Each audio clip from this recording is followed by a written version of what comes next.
আলহামদুলিল্লাহ। আমার একবার শর্টকাট এই কথার প্রশ্ন হলো, আপনারা যদি পারেন, আমাদের বাংলাদেশের মধ্যে প্রায় 12 জন চেয়ারম্যান নির্বাচিত আছে। কতজন? 12 জন চেয়ারম্যান নির্বাচিত আছে। এই 12 জন চেয়ারম্যান নির্বাচিত যেই সমস্ত জায়গাগুলো, ওই সমস্ত জায়গায় তাদের হিন্দু ধর্ম অবলম্বী এবং বৌদ্ধ ধর্ম অবলম্বী সমস্ত জাতিরা সেখানে বসবাস করে। তাদের কাছ থেকে আপনারা প্রশ্ন করে তাদের কাছ থেকে উত্তরটা জেনে নেন যে বর্তমান যে চেয়ারম্যান তিনি কিভাবে আপনাদেরকে সেবা দিয়ে থাকেন। আমার কথাটা বুঝতে পেরেছেন? আপনারা চরমোনাই ইউনিয়ন থেকে কয়েকজন হিন্দু আজকে সমাবেশে উপস্থিত হয়েছে, আপনারা জানেন কিনা জানি না। এরপরে দিয়া আপনার এই জাগুয়া ইউনিয়ন থেকে আমাদের অনেকগুলা হিন্দু আজকে সমাবেশে উপস্থিত হয়েছে। আপনারা ভিতরে যদি যান তাহলে অবশ্যই দেখতে পারবেন। অতএব হিন্দু বৌদ্ধ খ্রিস্টান সর্বস্তরের ধর্ম বর্ণ নির্বিশেষে সমস্ত মানুষগুলো যদি শান্তি চায় তাহলে এদেশে ইসলামী হুকুমত দরকার।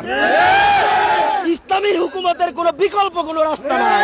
আমরা যদি ক্ষমতায় আসি, কোনো সময় আমরা এতটুকু বলতে পারি, আওয়ামী লীগের কোনো ভাইয়েরা আমাদের দ্বারা নির্যাতিত হবে না, বিএনপির কোনো ভাইয়েরা আমাদের দ্বারা নির্যাতিত হবে না, আমাদের দ্বারা কোনো হিন্দুরা নির্যাতিত হবে না, আমাদের দ্বারা কোনো বৌদ্ধরা নির্যাতিত হবে না।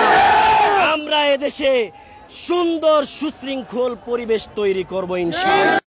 সরকার যদি এদেশে সুস্থ নির্বাচনের পরিবেশ তৈরি করতে না পারো তাহলে চরমোনাই পীর সাহেবের নেতৃত্বে এদেশে গণ আন্দোলন গড়ে তোলা হবে ইনশাআল্লাহ। অতএব আমি এই বর্তমান জাতীয় সরকারের অধীনে নির্বাচনের ব্যবস্থা করার জন্য সমস্ত স্তরের দায়িত্বশীলদেরকে, সারা বিশ্বের সমস্ত নেতৃবৃন্দদেরকে আমি আহ্বান করছি। প্রিয় সাথী ও বন্ধুগণ, আমরা আওয়ামী লীগের শাসন দেখেছি, বিএনপির শাসন দেখেছি, আমরা জাতীয় পার্টির শাসন দেখেছি, সবাই ব্যর্থ হয়েছে। কি বলেন? ঠিক না? আমরা চাই এ দেশের সুন্দর সুশৃঙ্খল ইসলামিক পরিবেশে। আমরা দেখতে পেরেছি আফগানিস্তানে কি সুন্দর দেশ পরিচালনা হচ্ছে। কি বলেন? ঠিক না? আমরা চাই সেই আফগানিস্তানের মতো সুন্দর সুশৃঙ্খল মানুষ যেন তার নিজস্ব স্বকীয়তায় চলাফেরা করতে পারে, ইসলামকে প্রাধান্য দিয়ে দেশ এবং জাতির সমস্ত স্তরের কল্যাণ হয়, সেইভাবে সুন্দর পরিচালনা করতে পারে, সেই ব্যবস্থা যেন হয়।